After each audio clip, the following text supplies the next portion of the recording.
Good day, guys.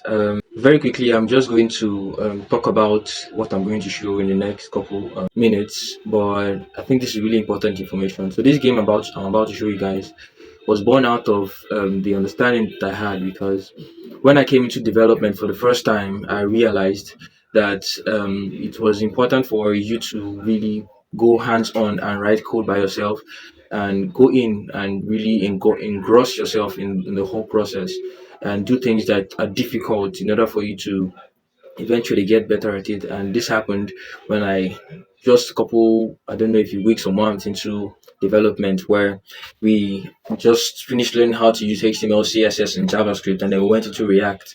And that whole process was, first of all, really, really difficult. And then the next thing we're trying to do was to build a game.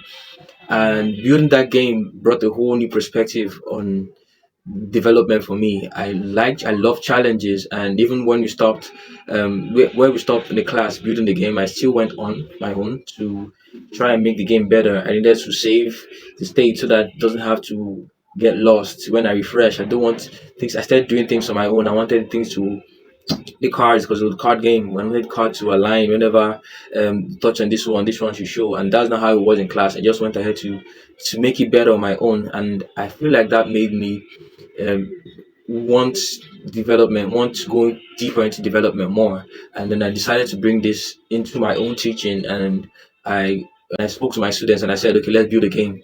And they had to suggest a game because I didn't want to suggest a game by myself. I wanted them to tell us something we could do so that we would think about it while we're doing it. And my style of teaching is I prefer to teach real time so that whenever I'm making a mistake or whenever there's something difficult to do, the student can see my own thought process and how I resolve issues, how I get resources, how I unrope myself from difficult situations. So we started building this game together, and there's something I learned in this whole process because we got into a situation where we needed to do something, and there are a lot of ways to do things. If you know web development, there's not just one way to do something.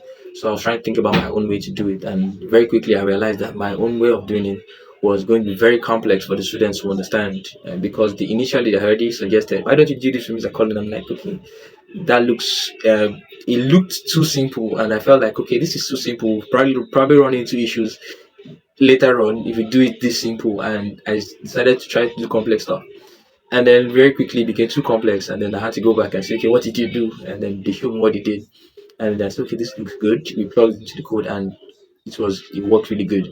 So this thought that, and I think everybody should learn from this, that no matter how far gone you are, in whatever endeavor you are in, web development, any other part of life that you're in, it's always good to take feedback. It's always good to take, no matter who they are, take feedback and take corrections, right? Take criticism and look at it. Use what they have told you and see, compare with yours, and you might eventually find out that what they're saying to you is the best thing to do.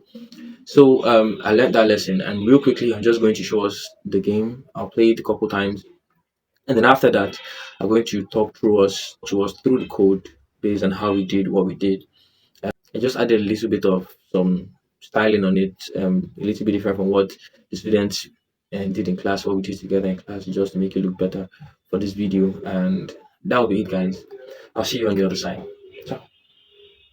Okay, guys, so this is the game I have talked about, and real quick, this is the welcome page where we tell you that this is the guess word game, and we ask you to select a category to pick from. So whenever you choose any of these ones, you know that the words you have inside of it are from this category. So we're just going to go ahead and pick animal, and what you get is that the word we're trying to get, we only give you the first letter and the last letter, and every other letter in between you have to guess it, pick from the ones that you have right there below. And I just added a little bit of interactivity that whenever you click on a word that should be part of the words that are missing, you will get a green fill and it is put in place where it's supposed to be. And if you click on the letter that it's not part of the words that are missing, then you get a red fill and then it's not added.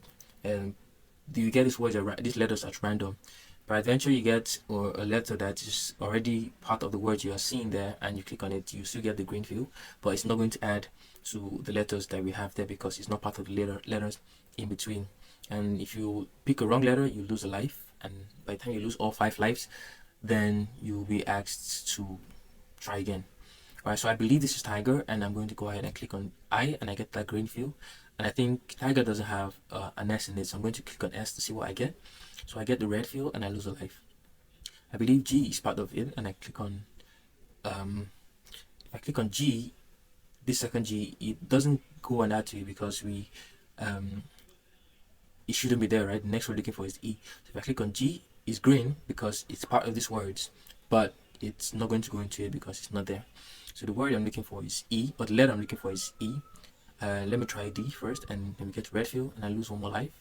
And I click on E, and we're good. And we go to the next word. And I believe this is cheetah, right? So first thing I'm going to do, I'm going to try to fail and see what it gives to me. So I'll go ahead and G, T, and G is not part of it. I have 2 lives left. G is not part of it. I have 1 life left. But let me finish one up and go to the next word, cheetah. Then this is next word, leopard. I believe this is it. So I'm just going to click on word I believe is not there, which is S, and that's where I get I'm out of lives. I need to try again. So I'll try again and use a different category now, which is food. So I click on food.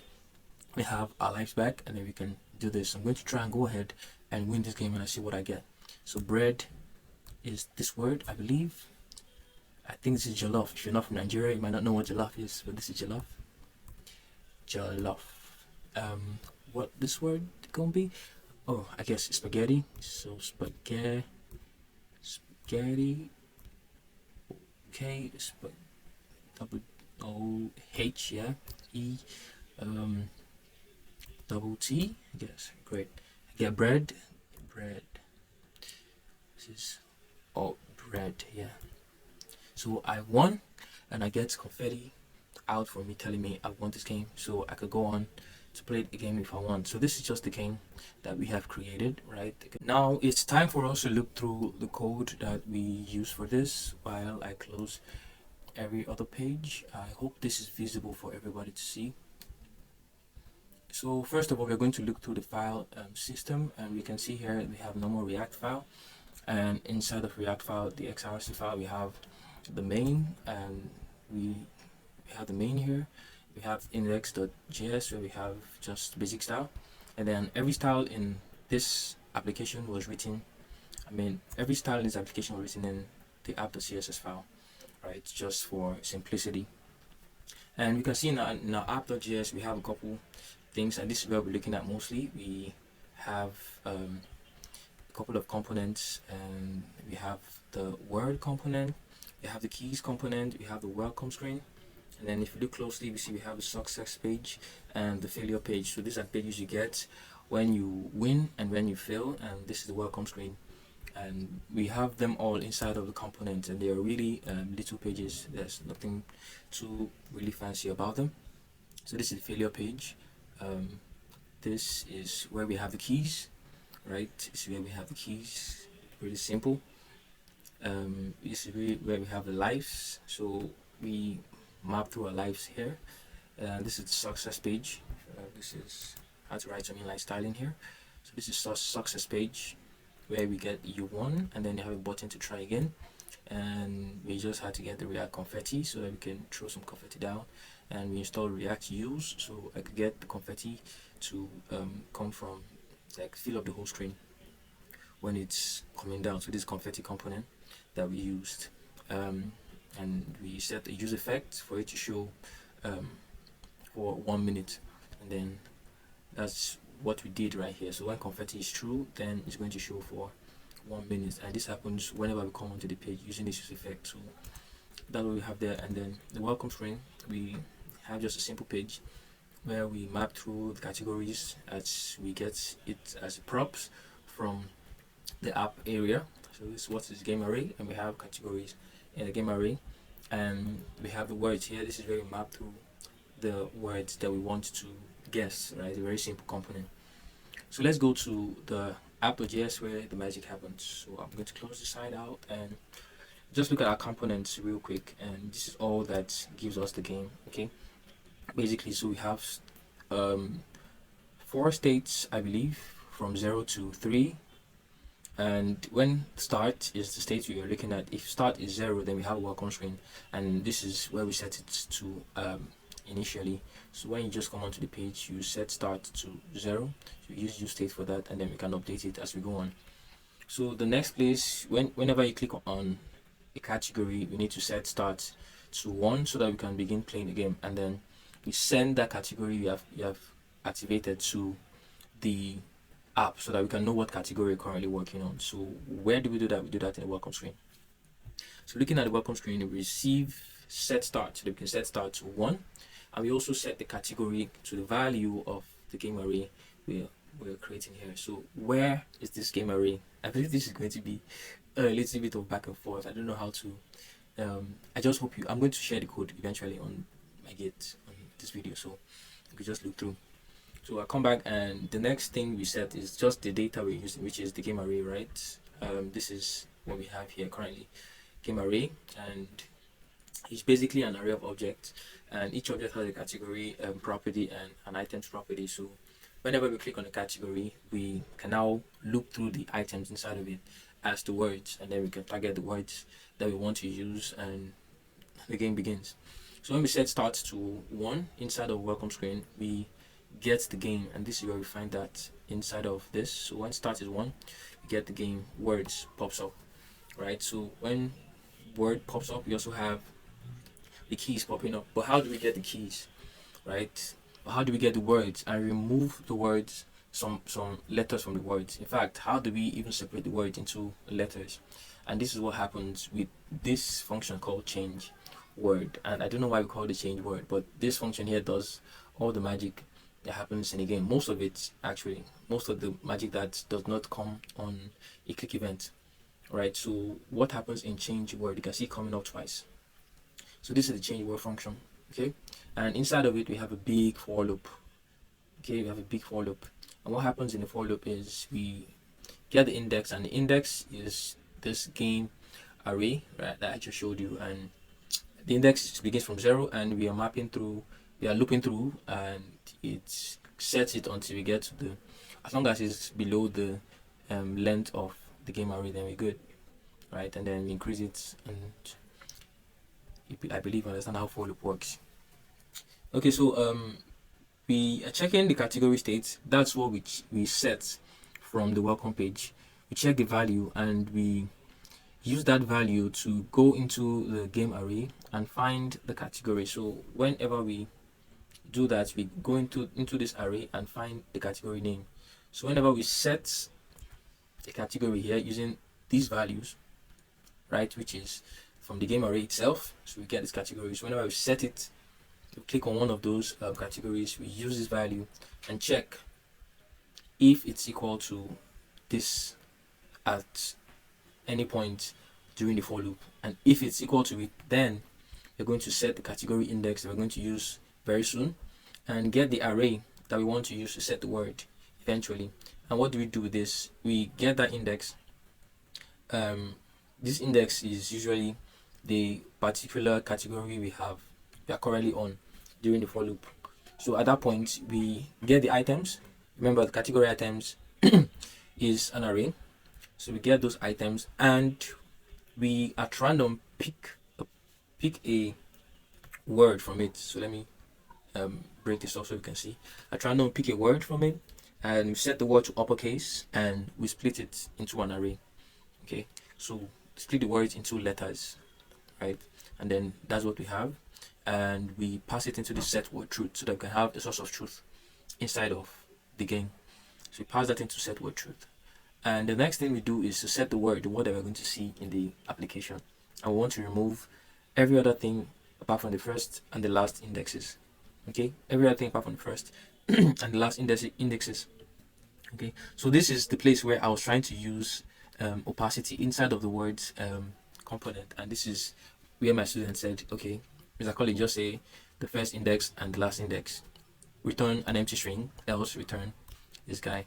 So I knew that we needed to have a source of truth, right? So we just added this so that we don't get so we still know the word you're looking at. If you're returning E, you might lose the value of the word that we are looking at. So we needed to set the source of truth there.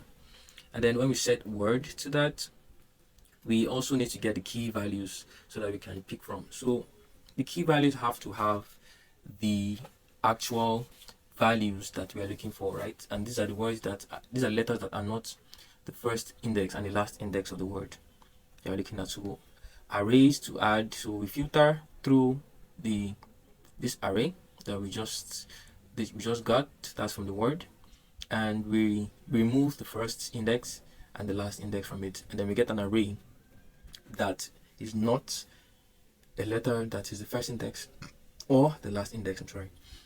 And we need to also add other words into it, so that, I mean, we need to add other letters into it so that it doesn't look generic, or it doesn't look we don't give up the answers, right? Also, we need to place the letters in random positions so that they don't stick together. So we needed to create a new array and take an array, right, and fill it up, okay, with null values, right? So 3, fill it up with null values. Then you map to the array and look at these characters, and these characters are A to Z, so that you can pick any of this one and add it to the array, and then return an array of one letter, right? Fill it with null, and then you map through it and return any of these characters randomly, right, into that array, okay, randomly. So at this character length, any of them, pass it into the array so that we have just one letter per item in the array, okay, and then we join it to get an array, okay. So this is the number, this is the array, I mean, and then for every element in that array we want to get index, right, and for every of these elements you're going to pass the index of it. Basically what this does is creates another element, right, where we can, another array, I mean, where these values are there, right, these new array values, and also with these ones here too. So we combine both of them together, and then we can set the keys to this new one, because this splice is an immutative array method. So it mutates this one, and then we get these values, okay. And we set memory, we use memory to do a couple of things eventually, so that we can know when we are at the end of the game. Okay, so the next one, the next place you see here, this use effect, is what we use to know if you're at the end of the game or not. If you're at the end of the game, set start to 2, and then we get the success page, and then we reset the lives. And else, if we fail, or if we get the word correctly, we change the word. How do we know we gotten the word correctly? If the length of the keys, the ones that are no longer empty, are now 3, because if you remember here, we're adding just 3 items to the array. So if the ones that are left are now 3, it means we've gotten every other one correctly. Like I said, we're adding the elements inside of this one to this array, which returns us 3 elements. So if you check, if it remains 3, it means we've gotten all words correctly, and then we can change the word, and we shall go into the next. So on N3 of this application, we change the word, which means we get a new word, and that happens also when the category state changes, when we choose a new category. All right. So basically, what happens when we click on those keys? So when we click on those keys, we add value, right? You do an add value function. So what is in that add value function? Let's move up a little bit.